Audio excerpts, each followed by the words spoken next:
सभी अभ्यर्थियों को मेरा नमस्कार। मैं रावत चौधरी साइंस नामक एक डिजिटल प्लेटफॉर्म पे आप सबका स्वागत अभिनंदन करता हूँ। रीट योद्धाओं को एक बार फिर से मेरा नमस्कार अभिनंदन। मेरे कुछ चाहने वालों की गुजारिश पे, कुछ मित्रों के कहने पर मैं जो है कुछ रीट अभ्यर्थियों की मांग को देखते हुए जो रीट सेकेंड लेवल है उसमें जो साइंस के विद्यार्थी हैं जो मैथ साइंस से एग्ज़ाम को देंगे, उनके लिए जो साइंस वाला पार्ट है और साइंस में भी स्पेशली जो फिजिक्स वाला पार्ट है उसको मैं यहाँ पे ऑनलाइन डिजिटली आपके लिए उपलब्ध करवाने की कोशिश करूँगा। जो पूरा सिलेबस है उसको हम वन बाय वन प्रत्येक कक्षा में जो है पूरा करने की कोशिश करेंगे। आपसे उम्मीद रहेगी कि आप प्रत्येक कक्षा को देखें और मेरे साथ ऐसे ही अंत तक जुड़े रहें जब तक कि ये सिलेबस है ये कंप्लीट ना हो जाए। और इसके पश्चात अगर हमारी ये जर्नी थोड़ी ठीक रही तो हम जो साइंस वाला पूरा पार्ट है उसको भी करने की कोशिश करेंगे। हालांकि अभी एग्ज़ाम बहुत जल्द ही आयोजित होने वाला है, लेकिन फिजिक्स का जो पार्ट है वो इतना ज़्यादा बड़ा नहीं है कि इसको हम बहुत लंबा खींच सकें। ये बहुत छोटा ही है, ये करीबन 10-15 क्लासों में और इसको अगर आप घंटों में बनाएंगे तो ये कुछ 5-6 घंटे का ही बनेगा। यानी आप इसको 2 की स्पीड में आराम से 2-2.5-3 घंटे में पूरा देख सकते हैं। और जो कि आपका जो सिलेबस है उसमें इस बात का वर्णन किया गया है कि सिलेबस के जो टॉपिक्स है वो तो आपके 10th लेवल तक के रहेंगे, यानी टॉपिक वहाँ तक ही लिए जाएंगे। लेकिन जो कठिनाई लेवल है, जो क्वेश्चंस एग्ज़ाम में आएंगे, उनकी जो टफनेस है वो कुछ सीनियर सेकेंडरी लेवल की या 12th लेवल की रहेगी। तो अपन इन दोनों बातों को ध्यान में रखते हुए आगे बढ़ेंगे और कोशिश करेंगे कि कोई भी टॉपिक है उसका कठिनाई लेवल है वो 12th तक हम टच करें, ताकि एग्ज़ाम के अंदर कोई भी क्वेश्चन आए उसको हम क्रैक कर सकें। आप अंत तक मेरे साथ जुड़े रहिए और आपको मैं विश्वास दिलाता हूँ कि हम सारे जो टॉपिक्स हैं उनको अच्छे से और प्रत्येक टॉपिक को बिल्कुल एकदम फिंगर टिप पे कर लेंगे। उंगलियों पे आपको सारी चीज़ें मैं याद करा दूंगा जिससे आपका एग्ज़ाम है वो अच्छे से जाए। तो जो सिलेबस है वो कुछ इस प्रकार से है विज्ञान में, और क्योंकि मैंने आपको पहले ही बताया कि विज्ञान के अंतर्गत भी जो सिलेबस फिजिक्स वाला है उसको ही मैं पहले लेने की कोशिश करूंगा। तो फिजिक्स का जो सिलेबस है वो कुछ यहाँ से शुरू होता है।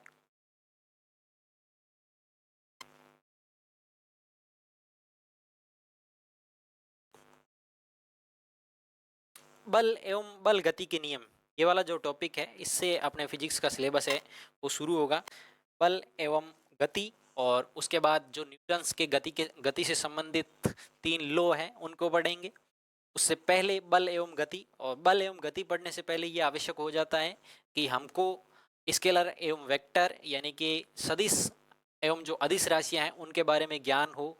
कोई राशि है वो सदिश क्यों होती है, कोई राशि है वो अदिश होती है तो उसकी क्या विशेषता होती है, इन चीज़ों का हम थोड़ा थोड़ा देखेंगे ताकि आगे क्लास में कहीं भी मैं बोलूं कि ये सदिश राशि है या अदिश राशि है, इसमें इस तरह का गुण धर्म होना चाहिए, तो बात आपके माइंड को क्लिक करे। उसके लिए थोड़ा सा पहले समझाना जरूरी हो जाता है। और गति क्या होती है उसको भी हम थोड़ा सा पहले समझेंगे। उसके बाद ये तो आपके मैकेनिक्स या यांत्रिकी का टॉपिक था।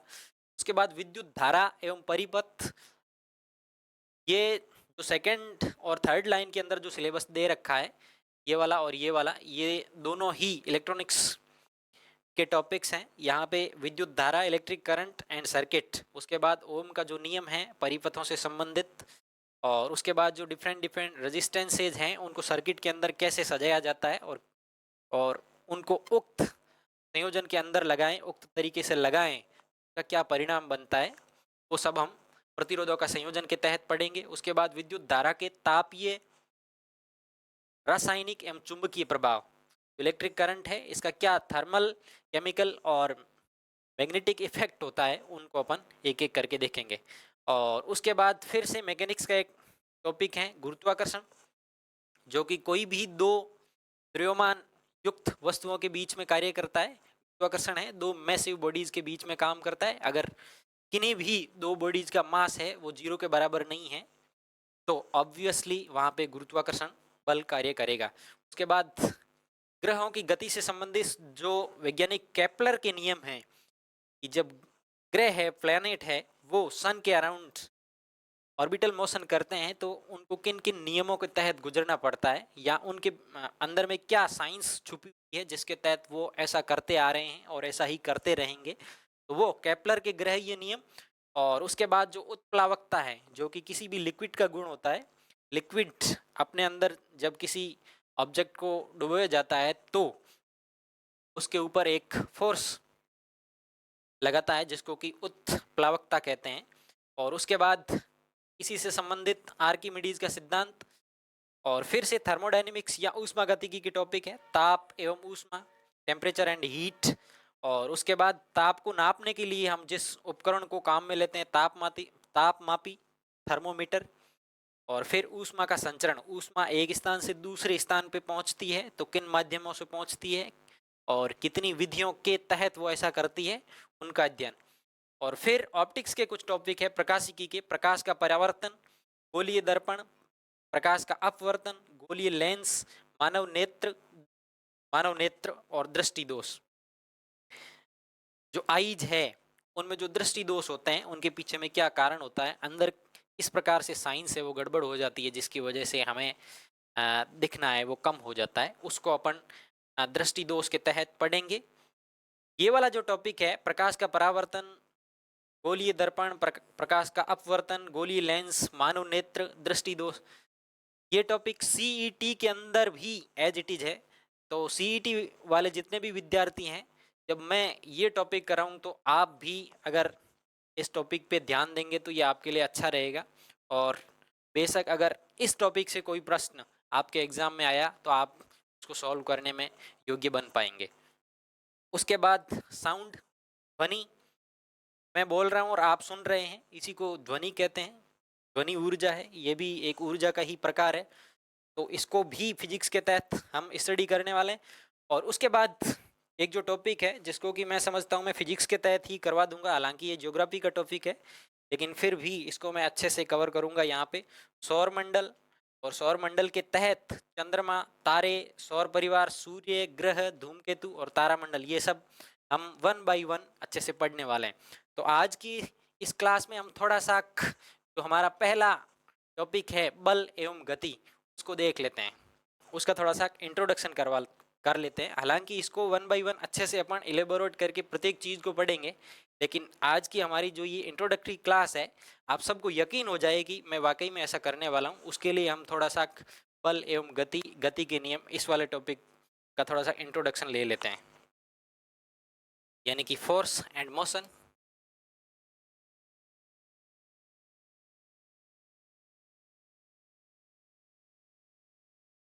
और न्यूटन्स लॉज ऑफ मोशन, बल एवं गति तथा गति के नियम, इन सब को पढ़ने से पहले हमें कुछ एक उदाहरणों से ये समझने की आवश्यकता है कि गति होती क्या है।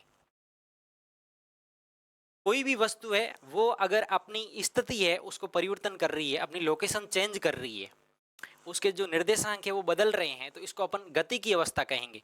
जैसे कि ये पेन है और ये इस समय यहाँ पे है और ये कुछ सेकंड बाद यहाँ पे पहुंच गई, तो इसने जो है अपनी लोकेशन है वो चेंज कर दी। इसके हम अगर निर्देशांक बनाते तो वो कुछ अलग अलग आते, निर्देशांकों में बदलाव हो गया, इसी को अपन गति की अवस्था कहते हैं। यानी कि इसका जो स्थान है वो परिवर्तन हो रहा है किसी वस्तु को, तो हम कहते हैं कि वस्तु है वो गतिमान है।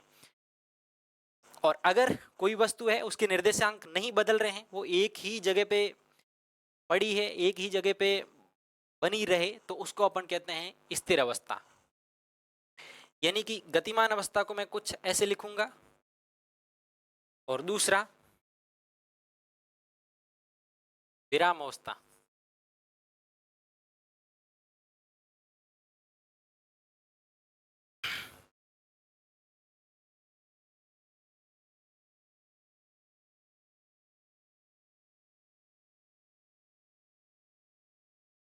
तो इसे वस्तु की विराम अवस्था कहा जाता है। अब ये तो होगी वस्तु की गतिमान अवस्था, विराम अवस्था की बात। और अधिक डीप में जाने से पहले, बल के बारे में पढ़ने से पहले हमें ये पता होना चाहिए भौतिक विज्ञान के अंदर जो है भौतिक राशियों को दो प्रकार से कहा जाता है, उनके दो प्रकार होते हैं। तो मैं कहूँगा भौतिक राशियों के प्रकार।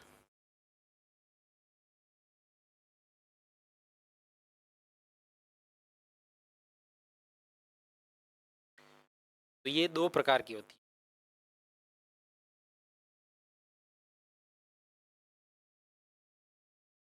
सदिश भौतिक राशियां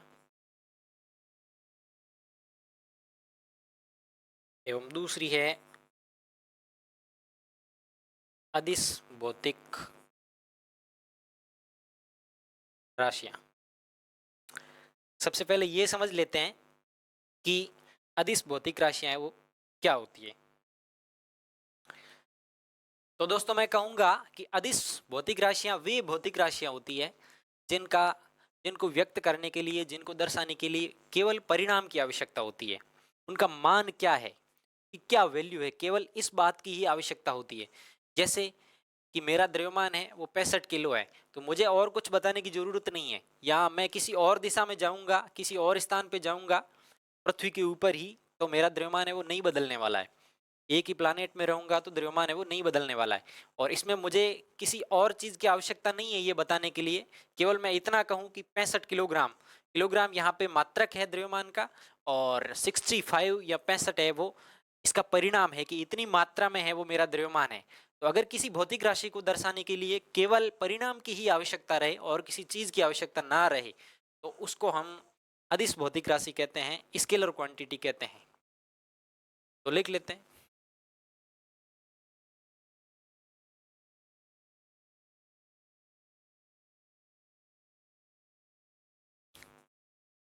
इनको दर्शाने के लिए केवल परिणाम की आवश्यकता रहती है।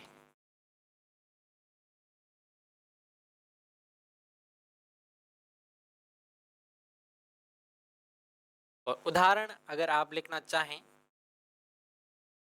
तो मैं कहूँगा तापमान किसी भी वस्तु का, जिसको कि हम डिग्री सेल्सियस, केल्विन या फ़ारेनहाइट में दर्शाते हैं, वो अलग अलग यूनिट सिस्टम होते हैं, अलग अलग मात्रक पद्धतियाँ होती है। अपन कौन सी पद्धति में दर्शा रहे हैं। जैसे कि मैं 1 किलोमीटर वॉक किया मैंने सुबह उठते ही, तो 1 किलोमीटर वॉक किया, तो मैं ये कौन सी पद्धति में इस बात को कह रहा हूँ। ये अलग अलग पद्धतियाँ होती है। 1 किलोमीटर को आप 1000 मीटर भी कह सकते हैं, ये 1000 मीटर को आप सेंटीमीटर में भी बदल सकते हैं, मिलीमीटर में भी बदल सकते हैं, इंच में भी बदल सकते हैं, फुट में भी बदल सकते हैं। ये तमाम प्रकार के अलग अलग यूनिट सिस्टम है, लेकिन कुल मिला के है यूनिट ही। और यहाँ पे हमें दूरी 1 किलोमीटर चला, दूरी बताने के लिए केवल और केवल 1 किलोमीटर, ये जो एक आ रहा है वैल्यू या मैग्नीट्यूड, केवल इसकी आवश्यकता है। ये बताने की जरूरत नहीं है कि मैं किस दिशा में चला, या फिर अलग अलग स्थानों पे ये 1 मीटर की 1 किलोमीटर की जो दूरी है वो बदलने वाली, वो उतनी ही रहने वाली है। तापमान, दूसरा मैं कहूँगा दूरी, द्रव्यमान, भार यहाँ पे नहीं आएगा कि भार एक वेक्टर क्वांटिटी है, एक सदिश राशि है। तो ध्यान रखना द्रव्यमान और भार में एक अंतर तो यहीं से निकल के आ रहा है, क्योंकि भार है वो एक बल का प्रकार होता है। और तमाम प्रकार की ऊर्जाएं, चाल और ऐसे ही अनेक और राशियां जिनमें कि केवल परिणाम की आवश्यकता होती है, उनको अपन अदिश राशियां, स्केलर क्वांटिटीज, अदिश भौतिक राशियां कहते हैं। इसको मैं अगर इंग्लिश में कहूँ तो स्केलर क्वांटिटी लिखूंगा।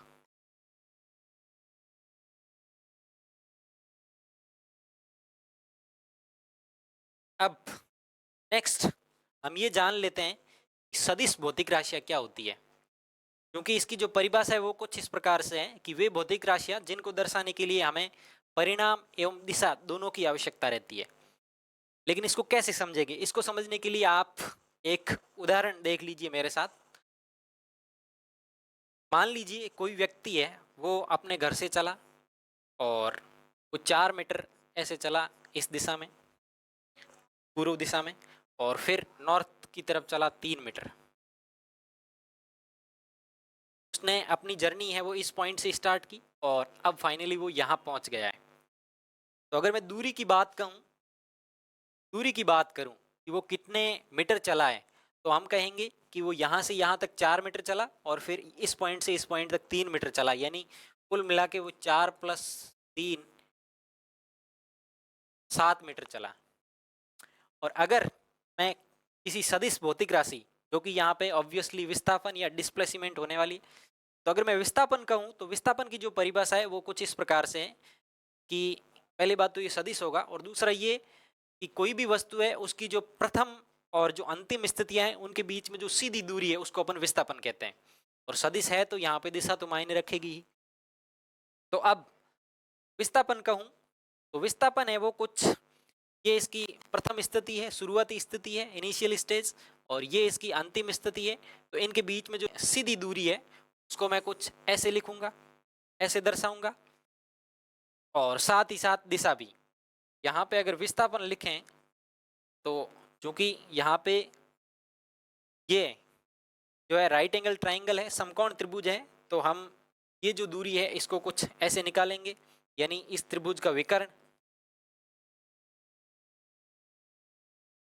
तो वो विकर्ण है वो कुछ 4 का वर्ग और 3 का वर्ग होने वाला है। ये है फाइनली 5 आएगा। अब 5 तो क्या हो गया, विस्थापन का परिणाम हो गया, इसका मान हो गया, जैसा कि अदिश राशियों में होता था। लेकिन चूंकि विस्थापन एक सदिश राशि है तो यहाँ पे ये बताना भी जरूरी है कि विस्थापन किस दिशा में हुआ। 5 मीटर विस्थापन उक्त वस्तु का किस दिशा में है, तो मैं कहूँगा कि वो इस दिशा में है।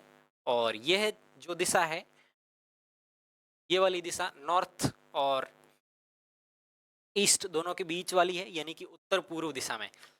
तो अगर मैं दूरी कहता तो सीधा ये कह देता कि 7 मीटर चला उक्त व्यक्ति, लेकिन अगर विस्थापन के नजरिए से बात करता तो ये कहता कि उक्त व्यक्ति का जो विस्थापन है वो 5 मीटर है, और यह विस्थापन उत्तर पूर्व दिशा में है, क्योंकि जो सदिश राशियां होती है उनके लिए जो दिशा है वह भी मायने रखती है, साथ ही साथ परिणाम भी मायने रखता है।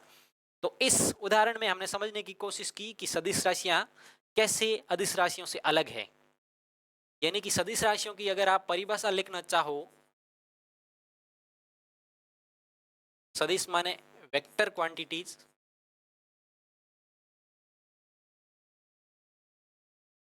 तो इनके लिए दिशा एवं परिणाम दोनों मायने रखते हैं। ध्यान रखना, सदिशों के लिए सदिश यानी दिशा सहित, और अदिशों के लिए अदिश यानी दिशाहीन, जिनके लिए दिशा का कोई मान नहीं है, दिशा का कोई अर्थ नहीं है। और एक और उदाहरण से हम ये समझना चाहेंगे कि सदिश राशियां वाकई में होती क्या है। वो वाला उदाहरण अगर आप समझ लेंगे तो आपको अच्छे से क्लियर हो जाएगा कि सदिश एवं अदिश राशियों में क्या अंतर है।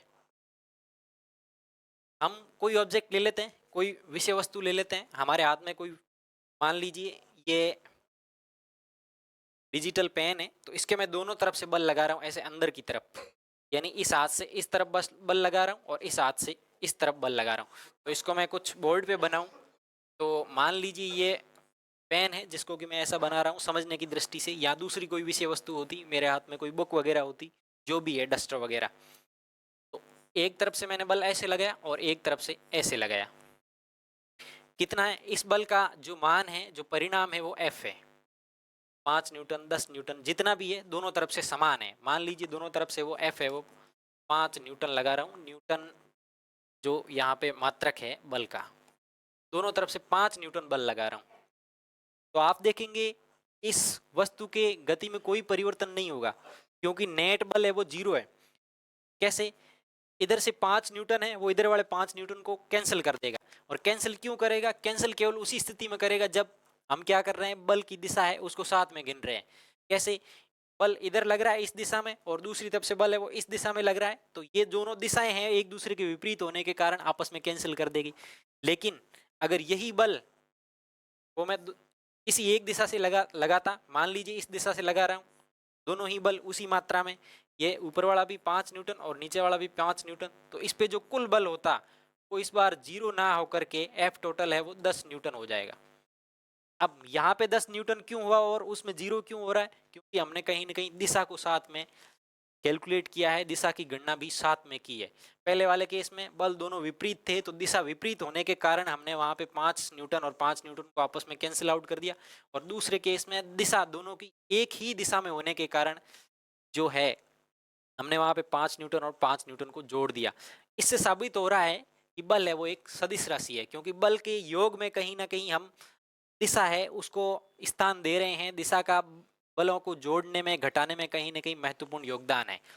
तो इन दो उदाहरणों से ये क्लियर हो गया कि अगर सदिश राशियों की हम गणित करेंगे या सदिश राशियों की फिजिक्स में कुछ भी कैलकुलेशन करेंगे तो उनके लिए दिशा है वो मायने रखेगी, बल्कि अदिश के लिए अगर मैं कहूँ तो केवल और केवल उसका मान मायने रखेगा। अगर ये बल है वो अदिश राशि होता तो इन दोनों केस में ही हम 10 न्यूटन ही लिखते, क्योंकि दिशा मायने नहीं रखती है तो दोनों केस में बल है वो उतना ही रहता। लेकिन चूंकि सदिश है तो ऊपर वाले केस में बल है वो आपस में कैंसिल हो रहे हैं, जिसकी वजह से वस्तु की गति में किसी प्रकार का परिवर्तन नहीं होगा। लेकिन नीचे वाले केस में बल दोनों एक ही दिशा में होने के कारण बल आपस में जुड़ जाएंगे और इसकी गति में है जो कि परिवर्तन होगा, यहाँ पे ये अपनी स्थिति में बदलाव करेगी।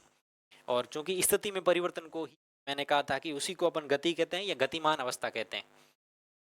और अगर सदिश राशियों के उदाहरण देखना चाहें तो वेग, विस्थापन, वेग वेलोसिटी, विस्थापन डिस्प्लेसमेंट, त्वरण, बल, बल में जितने भी प्रकार के बल हैं वो सारे के सारे सदिश बल होंगे। और विद्युत क्षेत्र की तीव्रता, चुंबकीय क्षेत्र की तीव्रता, गुरुत्वीय क्षेत्र की तीव्रता, ये सब के सब सदिश राशियां हैं। यानी वे सभी राशियां जिसमें परिणाम एवं दिशा दोनों मायने रखते हैं, सारी की सारी सदिश राशियां होगी। तो आज हमारी इस इंट्रोडक्टरी क्लास में हमने बल एवं गति के नियम पढ़ने से पहले थोड़ा सा गति क्या होती है, गतिमान अवस्था किसको कहते हैं, स्थिर अवस्था किसको कहते हैं, इसके साथ ही सदिश एवं अदिश राशियां क्या होती है उनको पढ़ा। अगली क्लास में हम यहीं से जो बल एवं गति वाला है इसी टॉपिक को पुनः आगे विस्तारित रूप में पढ़ने की कोशिश करेंगे और तत्पश्चात गति के नियम वगैरह पढ़ने की कोशिश करेंगे। तब तक के लिए आप सबको मेरा नमस्कार, धन्यवाद।